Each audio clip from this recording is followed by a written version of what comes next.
9 before the hour.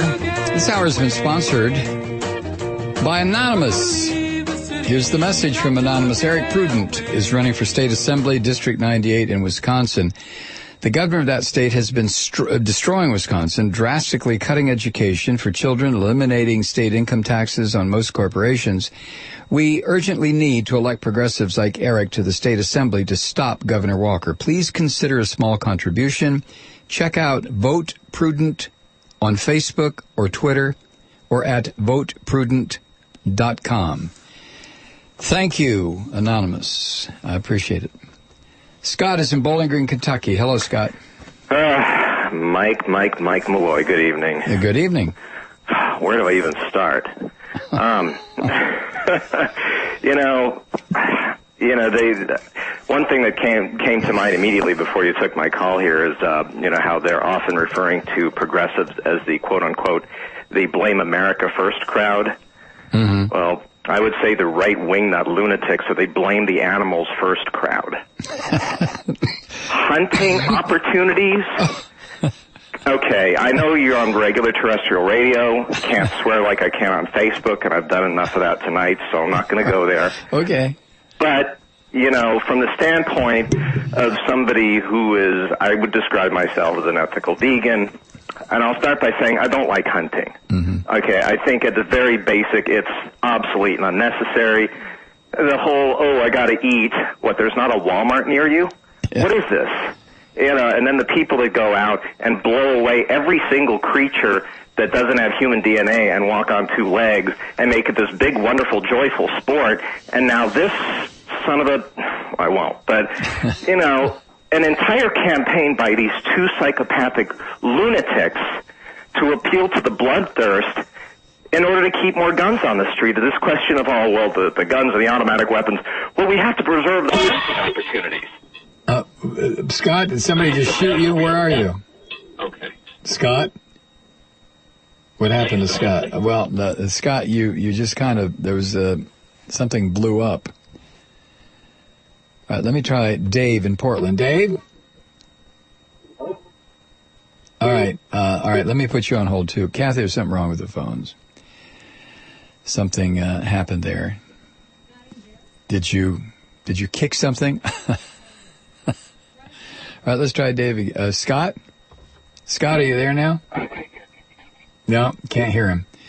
Can't hear him over here, Kathy. I'm sorry. There's something screwy. Tell both the callers that we just can't take the calls. Okay? We had some problems earlier tonight, today, with the system here, and we thought we had it fixed. One of these days, never mind. I've said that so many times, it's ridiculous. Got a final tally here from Bob Alexander in Vancouver, British Columbia, following this debate on CBC.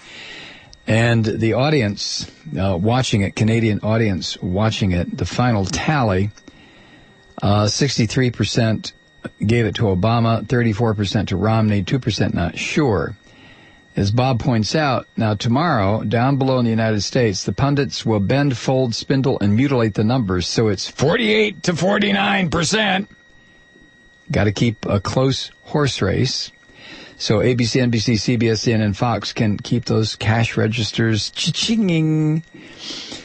Yeah, that's probably an awful lot of truth to that, right? From Australia, Jeff writes, Mike, can't call right now, working on a deadline, but wanted to say I agree with you on that failure to call out the Republican House on cutting security funding. A no-brainer. I've heard it said before. The Democrats are feckless. Very, very depressing.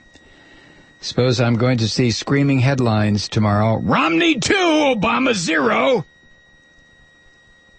Unless Obama is 8 points up during the when the election comes around, Rove has got it.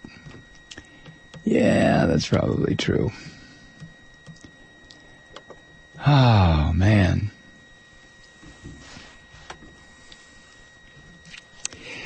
As far as Candy Crowley is concerned, She did the best I think that she could, even given her political inclinations. But I heard Chris Hayes pointing out, I think it was Chris Hayes on MSNBC during immediately after the debate during one of our breaks, that Romney's violating of this agreement. Everybody made a big deal about this 22-page agreement that both sides signed. One of the things that they had agreed to is that the candidates would not ask each other questions or, primarily ask questions. As Chris Hayes pointed out, this country has been run for the longest period of time now by an oligarchy that doesn't give a goddamn about rules or regulations or contracts. That's malarkey. To quote Biden, it's just total malarkey to think that somebody like Romney would honor a contract that his people put together. And according to Chris Hayes, it took about 20 minutes for Romney to just totally walk over that agreement. But that's what they do. This is what oligarchs, this is what capitalist, white, male, extremely wealthy people who feel, for example, that the presidency is owed to them. As his wife so famously said not that long ago, it's our turn. So I don't know what to make of it, except to think that the race for the presidency is this close at this point in this campaign is pretty stunning. And I think it speaks volumes about the political illiteracy of most of us in this country. We're going to dramatically shift gears when we come back. Stay with us. I'm Mike Malloy.